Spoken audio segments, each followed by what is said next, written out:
ECG session. I'd like to introduce our next speaker. He's extremely good looking. No, not so good looking. It's me. So it's a pleasure to be here. I want to thank Mel and the whole crew for having me. I want to thank you for coming to this session. I think this is the most critical session of the conference, and I hope you'll agree at the end. So, and if you want to sort of bring it into the middle, we can make it a little more interactive. If not, that's fine too. But we're going to talk about the approach to the critical EKG. I'm here as long as you want. There is really a lot of info that you can talk about the approach to the critical EKG, and we'll stop when you're ready. Who here has been to one of my talks on EKG reading before? So about 15-20%. Okay, I'm going to try and make it interesting for you as well as for the people who haven't been here. My approach to the critical EKG developed because there was so much information about EKG reading and I couldn't keep it all straight. And then I realized that EKG reading is just like trauma assessment. You want to do a primary assessment, the ABCs. And it turns out everything that you learned in NP school, PA school, medical school, you forget because no one has focused us on the critical elements. So when you're in the emergency department, how long do you have to look at the EKG? Yeah, 30 seconds. Good. Excellent. And so you don't have a lot of time. So if you're sitting there looking at left axis deviation, has anyone ever had left axis deviation kill their patient? Anyone? Show of hands. Is there anyone? You know what? I actually want to send out a survey. Has left axis deviation ever killed anyone? Because my argument is, if it hasn't killed anyone, why do we waste time looking for it? Right? It's sort of like when a patient comes in trauma, are you going to assess the knee first, or are you going to assess airway, breathing, circulation? So let's not focus on the methodical approach that we were taught in medical school and in training, but let's focus on a sort of primary assessment of the EKG. So first I want to disclose I have no financial relationships to disclose. Actually, I have no significant investments or savings and unlimited costs, but they're worth it sometimes. Okay, our goals. Actually, what is this picture of? You think it's a groundhog, but it's a representation of the cardiologist the next day who's sitting there for about 20 minutes looking at the EKG when it has no clinical significance, okay? So, you can read the EKG and, discover left ventricular hypertrophy and all these things that don't matter in our acute management. So we manage the patient acutely. So what we're going to do is we're going to emphasize a methodical approach to the assessment, but we're going to focus on the findings associated with life-threatening conditions. We're going to improve our identification, so our ability to find significant abnormalities, and then we're going to focus on the differential diagnosis because EKG reading is not... So it's not pattern recognition. I think we want to get away from pattern recognition. Pattern recognition means I'm an expert and I know what I'm looking at and I can't explain to you why.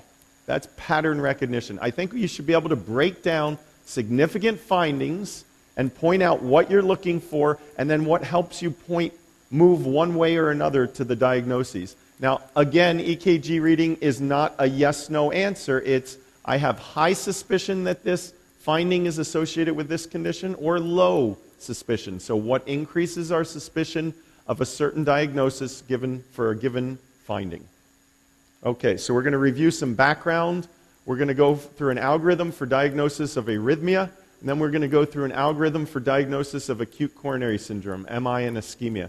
And I think you'll hear tomorrow from Corey Slovis. He has 5 causes of everything. I actually have 6 causes of everything. I'm much more complex than Dr. Slovis. So I like to have 6 things that I think about whenever I find an abnormality, and if I think about them, then I don't miss them. So I look first at the QRS width, then I look for ST elevation, then ST depression, and then other ischemic abnormalities. Okay, so why are you getting an EKG? 30 to 50% of the time, it shows an acute MI in a patient having an MI. Turns out if it's normal, is that helpful? So a normal EKG is helpful. If it's completely normal in a patient who is presenting with symptoms of ischemia, that lowers your post-test probability significantly. It doesn't exclude MI. We know up to 10% of patients can have a normal EKG with their MI, but it's only 10%. It's not 90%. So it's a little helpful in forming a pretest probability.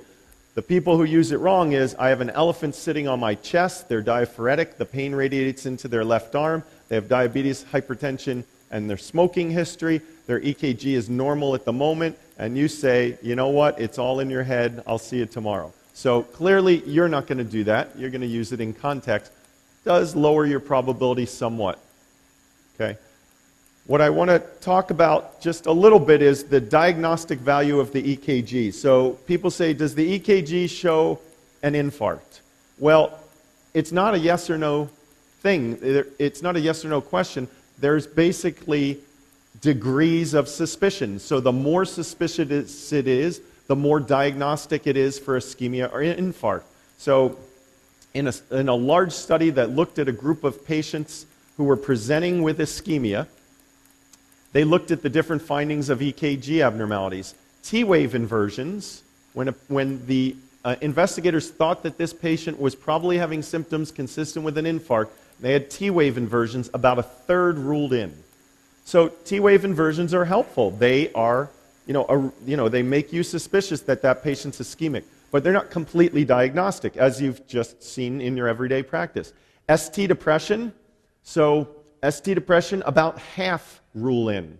So I have a theory that maybe thrombolytics and opening blocked vessels don't help in an ST depression MI because we're not accurate enough to tell who is having the MI. Not that it doesn't really help those patients having an MI, but that you do enough patients who aren't having an MI that the benefit sort of is diffused out.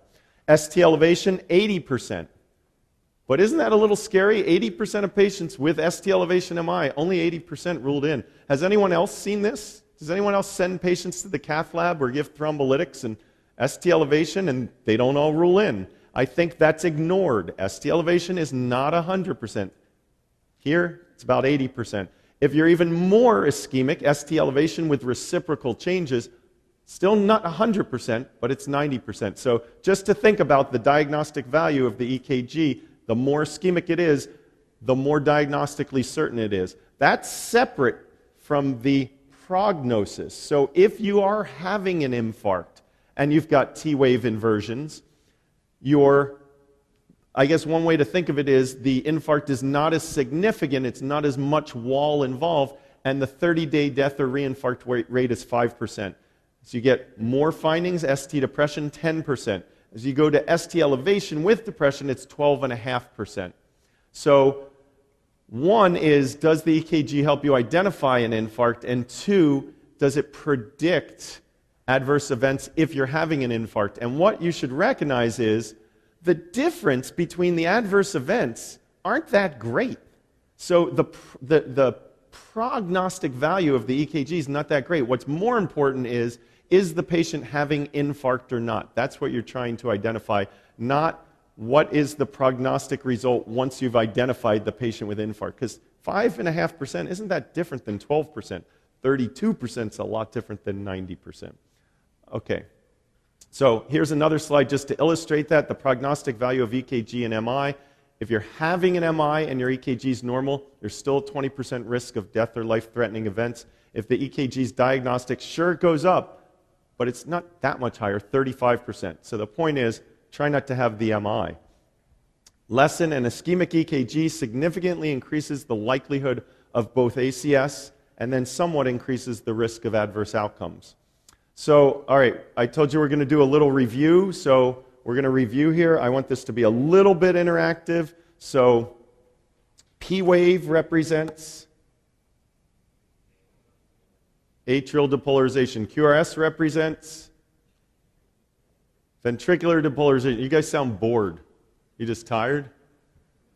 Okay. T wave represents ventricular repolarization. You know what? Who gives a, right? Who cares? Like, why did they make us learn that? It doesn't matter. Okay, what I do want you to pay attention to is the QRS complex.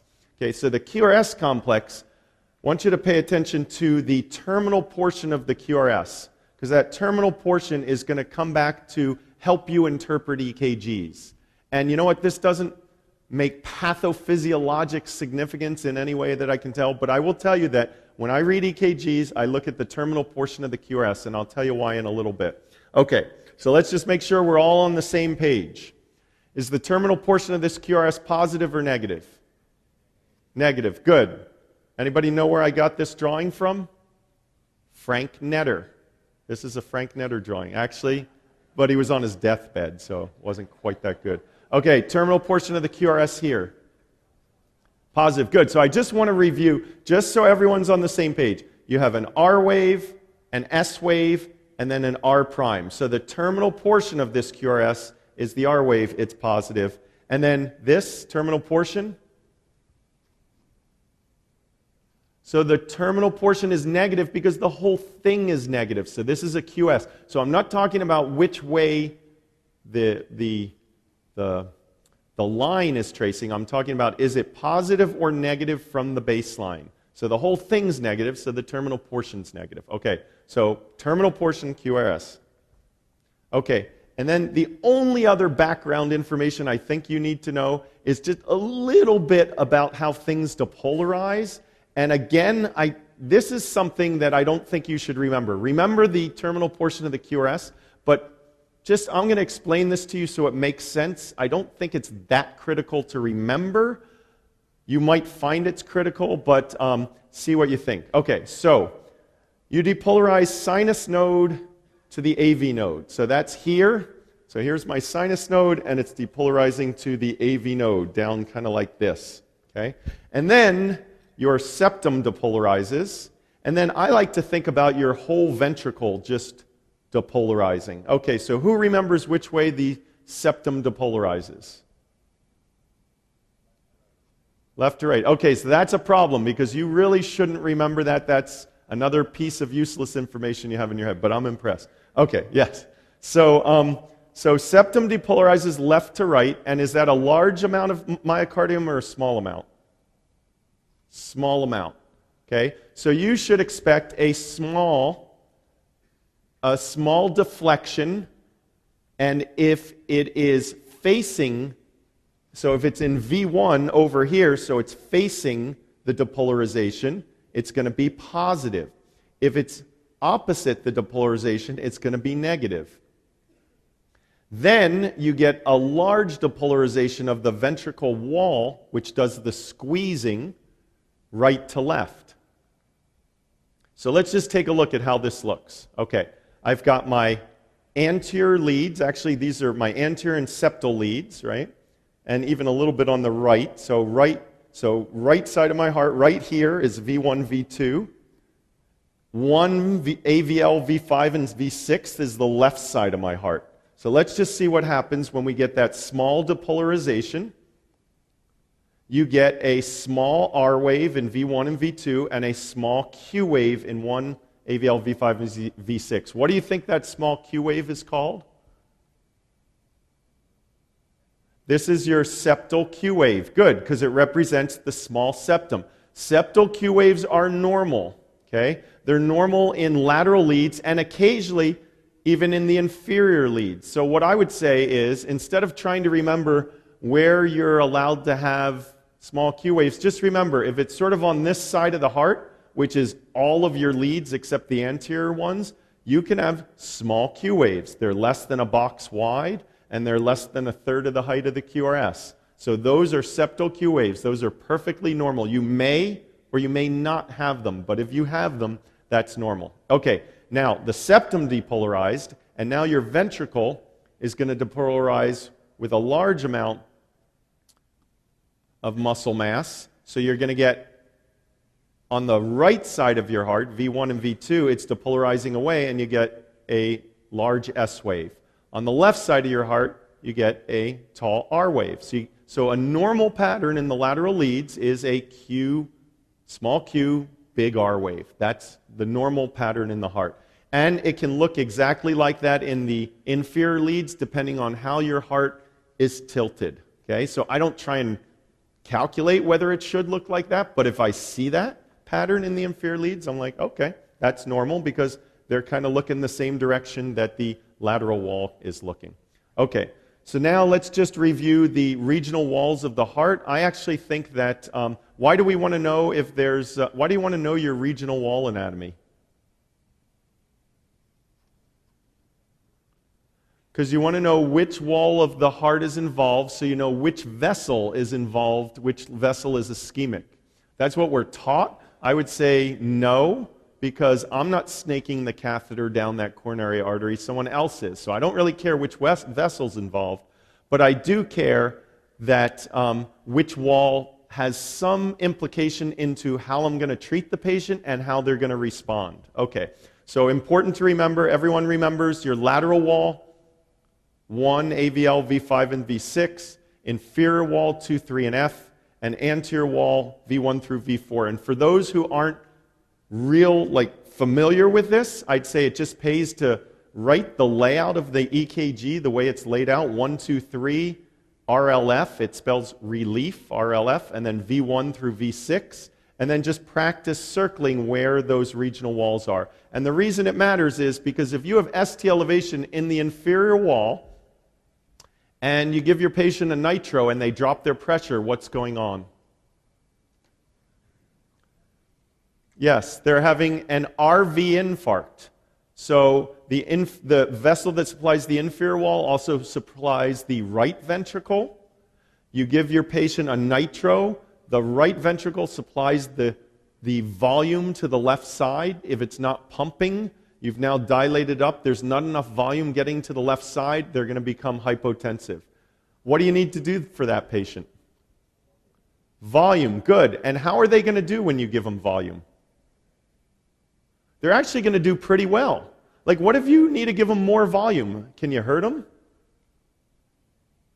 You really can't hurt them because if the fluid backs up, it's backing up on the right side. They're actually okay. So, it's not great to have an RV infarct, but you can manage that patient.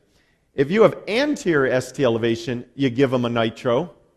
They drop their pressure. What's going on? That patient is having decreased pump function. So they're both in cardiogenic shock, but the anterior wall of MI is in shock because the left ventricle is incapable of meeting demand. So what are you going to do for that patient? They're hypotensive. You're going to cath them, sure, of course, but while you're waiting. So you don't want to put them on pressors because that's going to increase the stress of the heart, theoretically. You're going to give them fluid. So you can still give someone like that fluid, but realize it's a very fine line because when you give the left heart failure fluid, that backs up into the lungs and that causes pulmonary edema. So it's a fine line. How much fluid do you give? Do you want to increase their pressure? Is 85 enough? Probably enough in a heart attack. If it drops to 70, I do want to increase their pressure. But implications to the location of the infarct and the response of the patient. In addition, if you have ST elevation that's in 1 AVL, 2, 3 F, V1, V2, V3, and V4, what's going on? And they're sitting there like this, Doc, my chest hurts. So that's pericarditis. They've got diffuse ST elevation. Because if they were having an infarct in their high lateral anterior and inferior walls, they wouldn't be, sitting there so comfortably. So just a reason to know your wall anatomy. Okay, so now let's just start with the assessment of life-threatening arrhythmia. So I think that the first thing that we should look at is what's going to kill the patient the fastest. That's why we do airway breathing circulation in a trauma. And looking at an EKG, what's going to kill your patient the fastest is an arrhythmia. That kills them faster than ischemia. So VTAC kills you quicker than ST elevation MI. So look for the arrhythmia first. Arrhythmia is very easy. Just use the Tabus algorithm, which is look at the rate and the rhythm. Actually, I didn't come up with that myself, but I'm going to take credit. Rate and rhythm, easy, right? How do you calculate the rate? So we have here 300 divided by 3. So if it's 3 small boxes, 300 divided by 3 is 100. Wrong. Who here has learned that approach? Who here has learned to calculate over the entire course and then divide it up? So you should never, ever, ever calculate your own rate. Anytime your focus of attention is diverted from something that's not harmful but not useful, you ignore something that's useful.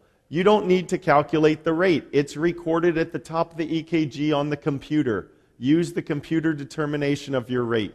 That being said, is the computer ever off? When is the computer reading off for rate?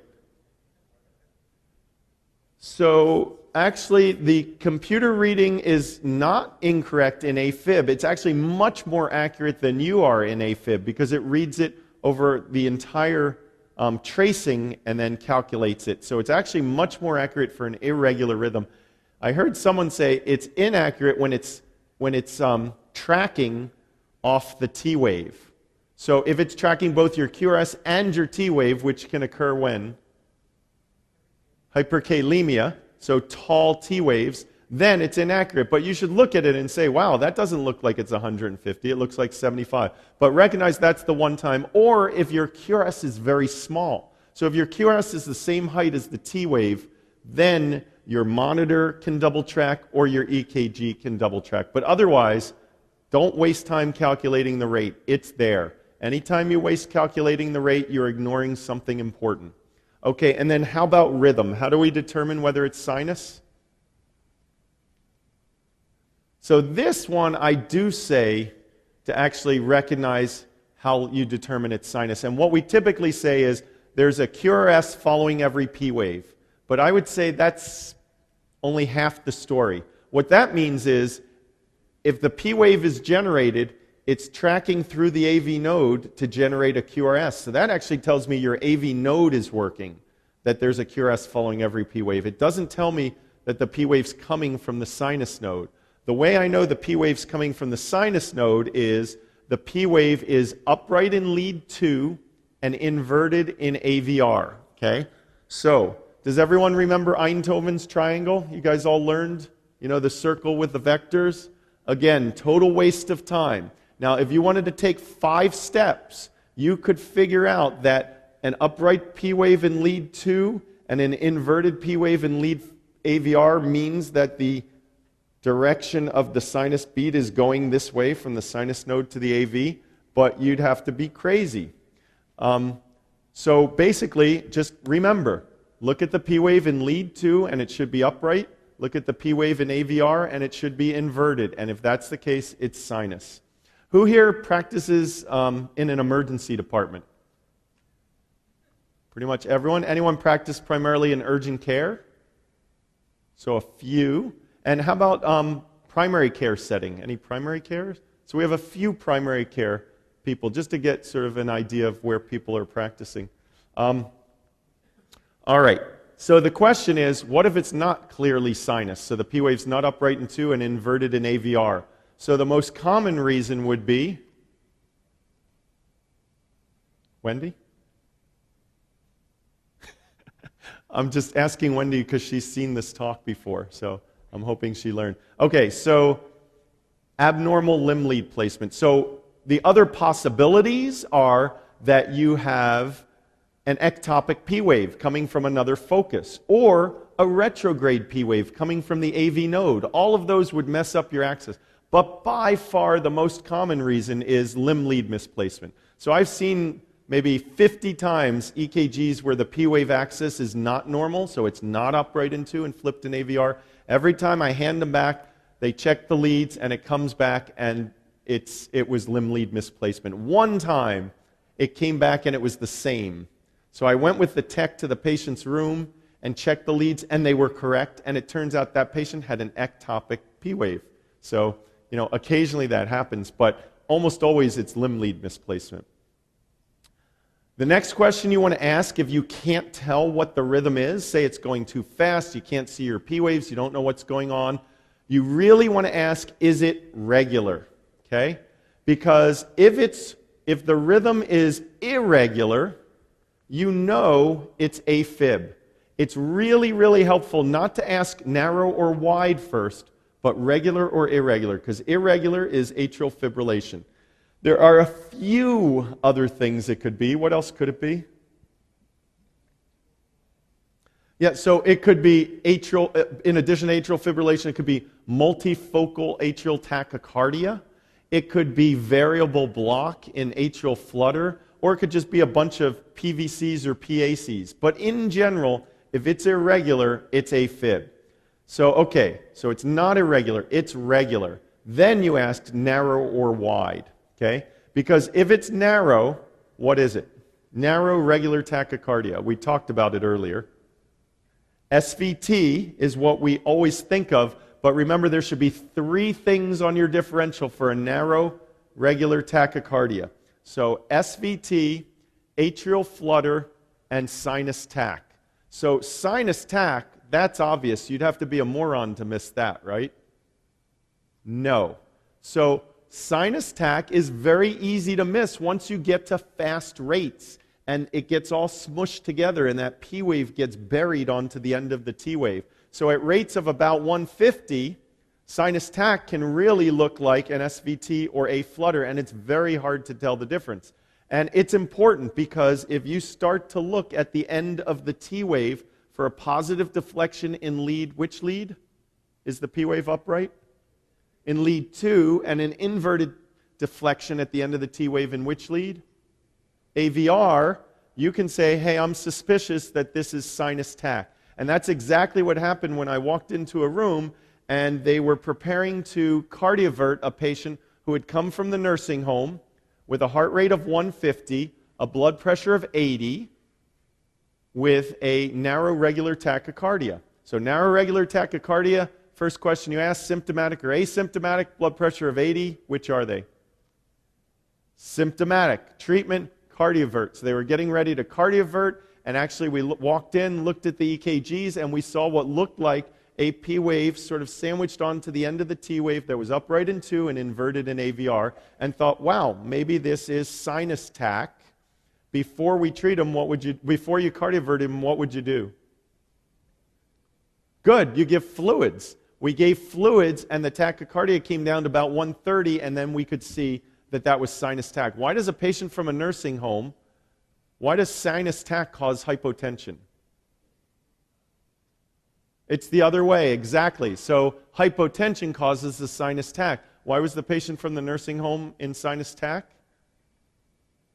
Exactly, yes, they were uroseptic. So patient had an indwelling Foley, they were uroseptic, and thank goodness we didn't shock them for their urosepsis. Although, I will bet you that may improve your outcomes. You know, you can kill those bugs in addition to the antibiotics. So, who knows? That's how great discoveries get made. Okay, so if it's not narrow, if it's wide and regular, it's VTAC. Is there anything else it can be besides VTAC?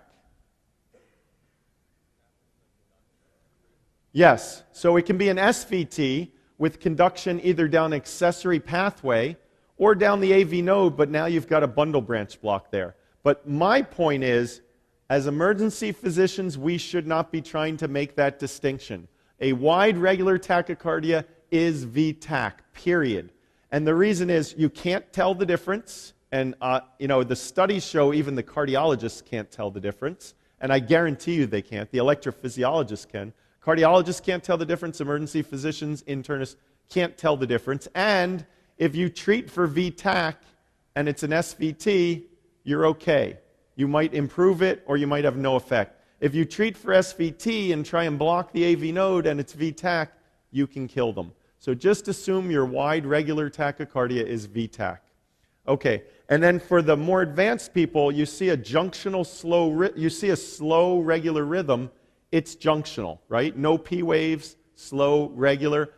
Have 2 more things on your differential. Anytime you see a junctional rhythm, you say to yourself, is this patient digtoxic or are they hyperkalemic? Okay? So, if you don't ask yourself, you won't think of it. I have now had about 5 cases in my emergency department where a patient comes in a junctional rhythm, hypotensive. they get rushed to the cath lab, basically not for a STEMI, but more to place a transvenous pacer acutely. So we're transcutaneously pacing them. They go upstairs, and the potassium comes back at 8. Okay? And we're going to go over why they got fooled, but hyperkalemia doesn't always cause beautiful peak T waves and a wide QRS. Sometimes all you see is what looks like a junctional rhythm. So think about it. Get that. If you have a machine that does a stat K in your department, do it. Get that stat K back if you can, because hyperkalemia is in the differential. DIG toxicity, just ask, are you on DIG? That could be the easiest thing to save that patient. Because remember, you're not supposed to shock DIG toxicity, and in addition, you're not supposed to give calcium for DIG toxicity, so you're supposed to give digivine. So just ask, it could be the case. All right. So let's just go over these, the differential that we went through, and look at them a little more closely. Sinus tach. P waves upright in 2, inverted in AVR. Every P wave is followed by a QRS. The rate should slow down when you control the fever, or you can give them oxygen and increase their oxygenation, or you give them fluids and improve their hypotension. And adenosine blocks the AV node. So let's just look at it. So this is the beat traveling from the sinus node through the AV node to the ventricles. You guys like that? That took me like a couple hours to make. Thank you. Yes, yes. Thank you. Thank you very much. All right. So that's sinus tach. That's all it is. You go through this from the sinus node to the AV and activate the ventricles. Let's look at atrial flutter. Okay. So we had that case in the critical care where it was atrial flutter. Was that really obvious to everyone that that rhythm was atrial flutter? I thought we glossed over that. Let me tell you, atrial flutter is not that obvious. Some clues to looking at atrial flutter. Look at V1. So Mel mentioned, in V1 it looks like a sawtooth pattern. Lots of times in V1 you can see the sawtooth waves the best. In a lot of the other leads, and I can't tell you why, but it's obscured. Okay? We actually we wrote up a case of a patient who got activated for a STEMI because those sawtooth waves in the inferior leads look like ST elevation. And if we had looked at V1, we would have seen that sawtooth pattern, but we saw the ST elevation because it was low voltage in the inferior leads, and the sawtooth was making it look like a STEMI. So, especially in lead 3, a flutter can mess up your ST segment. So look at lead 2 and AV1, and sometimes you'll see those flutter waves. You can have some irregularity if there's varying AV node block, usually not. The rate usually doesn't change. So the problem with flutter is you can only change in large steps. You can go from 3 to 1, which is a rate of 100, to 4 to 1, which is a rate of 75. So you can't, like an AFib, go from 100 to 90. You have to go from 100 to 75, or you go from 150 to 100. So you really have to block your AV node a lot before you slow the rate. And that's why you'll hear people who have experience in cardiology often jump to cardioversion, because rate control is tough. We overshoot a lot when we try and rate control flutter. So, I would give it a shot, but realize that lots of times you got to really load them up to control that rate, and then you can either overshoot or sometimes they get a little hypotensive. So flutter is harder to rate control than fib, where you can reduce them from 120 to 110. Okay, I know I need to give a little more. Okay, 190. Much easier to titrate your meds in AFib. Okay. And realize that you only change by jumps. So if it's changing a little bit, if it's going from 100 to 110 to 120, it's not flutter. Okay, so flutter looks like this. You guys like that? Thank you, thank you. Thank you very much. Okay.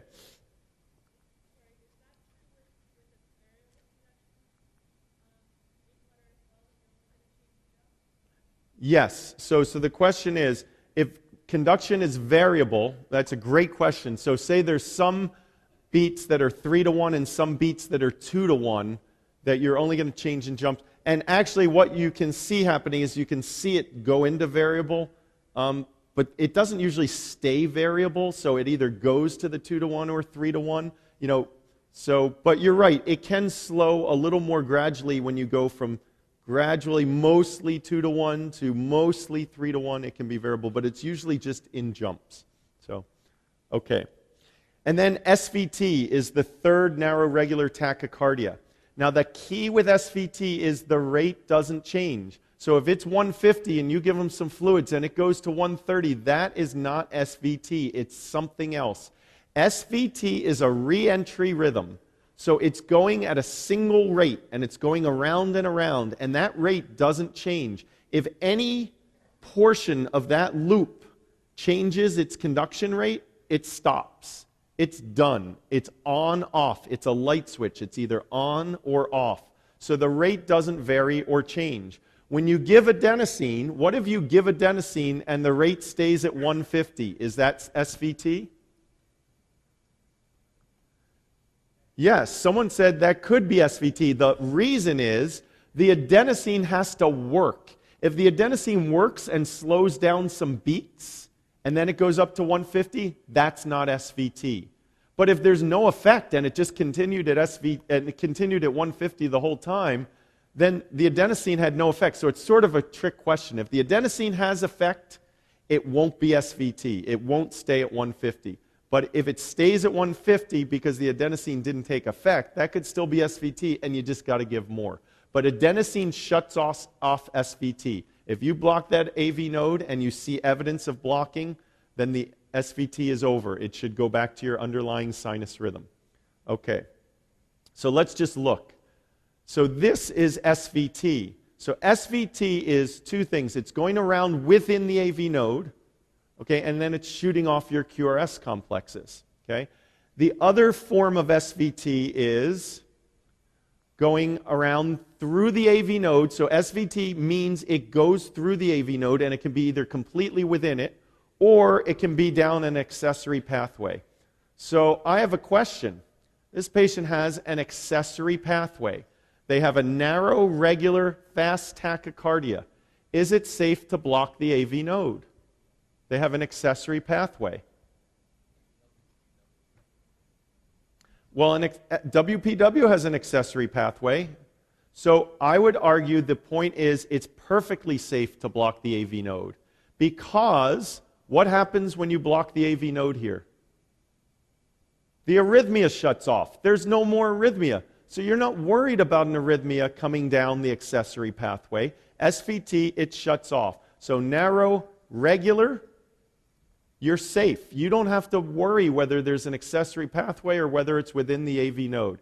Now, if it were going this way and it was wide, and you knew for a fact it was a re-entry down the accessory pathway and up the AV node, would it be safe to block the AV node? Wide, now, this is going to be a wide one, right?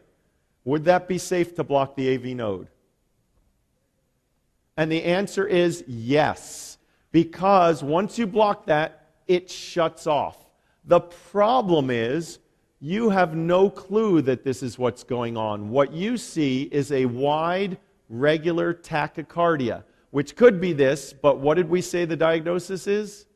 VTach. So don't dare block the AV node on a wide, regular tachycardia, because you can't, no one can ever know. Okay, if you're an electrophysiologist, you might, but no one can ever know that this is what's going on. Okay? But if it's narrow, you don't need to know what's going on because you're safe. Okay? So in a way, I only include this there to show you how we've become so confused by all this accessory pathway. You don't need to think of it. If it's narrow and regular, block the AV node. If it's wide and regular, don't dare touch the AV node. If it's wide and irregular, I wouldn't touch the AV node because it could be going down this accessory pathway. You just don't know what's going on.